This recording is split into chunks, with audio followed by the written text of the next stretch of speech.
আজকে কথা বলছি আপনাদের সাথে on the shortness of life সেনেকার একটি বই নিয়ে। বইটি অনুবাদ করেছেন সাবিদিন ইব্রাহিম এবং এই বইটি মূলত দর্শন ঘরানার একটি বই, মানে দার্শনিক ফিলসফি ক্যাটাগরির।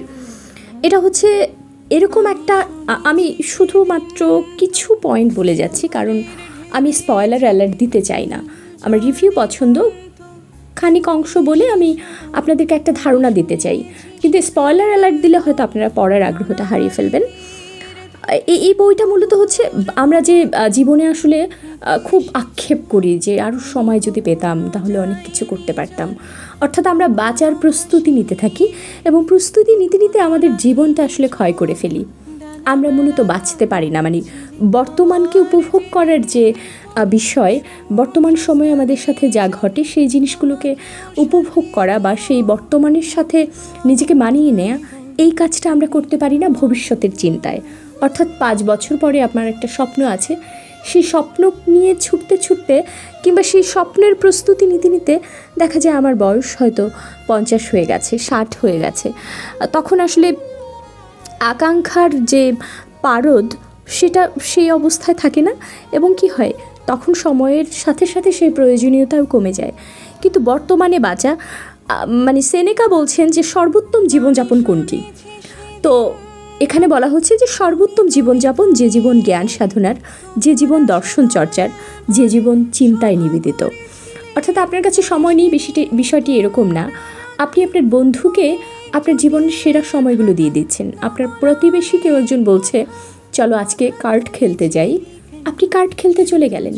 আপনার কাছে কিন্তু মনেই হলো না যে আপনি আপনার জীবনের সবচেয়ে মূল্যবান যে কারেন্সি বা যে মুদ্রা, সেটি আপনি আরেকজনকে দিয়ে দিচ্ছেন বিনা বাক্য ব্যয়ে।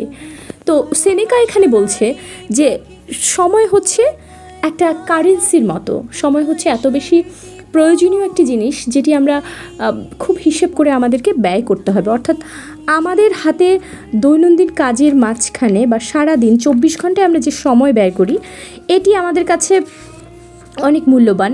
আমাদেরকে যদি এই পরিমাণ সময় আমাদের মানে সময়কে যদি আমরা টাকায় কনভার্ট করি বা কারেন্সিতে, এবং এই পরিমাণ টাকা যদি আমাদের অ্যাকাউন্টে থাকতো এবং যদি বলা হতো 24 ঘন্টা পরে এই টাকার উপযোগিতা শেষ হয়ে যাবে, তাহলে আমরা কী করতাম? প্রচুর কেনাকাটা করতাম। আমার প্রচুর বই কিনতে ভালো লাগে, আমি কী করতাম? অনেক বেশি বই কিনে ফেলতাম, তাই না? আমি টাকাটা শেষ করে ফেলতাম। তো আমাদের হাতে যে সময় মজুদ আছে, এই যে 24 আওয়ার্স ইন এভরি ডে, এই সময়টাকে কি, এই সময়টা তো ঠিক ওই রকমভাবেই কারেন্সির মতো শেষ হয়ে যাচ্ছে, তাই না? 24 ঘন্টা পরে এই সময়টাকে আমরা আর আজকের দিনের মতো করে ব্যবহার করতে পারছি না। অন্য একটা সময় আসছে, নতুন একটা কারেন্সি আসছে। তো এই যে সময়টা হারিয়ে যাচ্ছে, এই সময়টাকে ব্যবহার করবার জন্য আমরা কতজন ব্যতিব্যস্ত আছি, কতজন আমরা চেষ্টা করি সময়টাকে উত্তম রূপে কাজে লাগাবার। এটা হচ্ছে মূল পয়েন্ট। কিন্তু একটা বইয়ে তো আসলে অনেক রকম দৃষ্টিভঙ্গি থাকে। এই বইটা থেকে আরও অসাধারণ কিছু দিক আছে, আরও অন্যান্য দার্শনিকদের সাথে, বইয়ের সাথে এই বই পড়ার মাধ্যমে পরিচিত হওয়া যাবে। বিশেষ করে একটা কথা আছে না বাংলায়, যে টাকা টাকা আনে।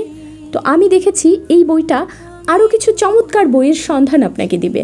এই বইয়ের শেষের দিকে চমৎকার কিছু বইয়ের রেফারেন্স দেওয়া আছে। যাই হোক, সবাই অনেক ভালো থাকবেন এবং অবশ্যই বইটি পড়বেন।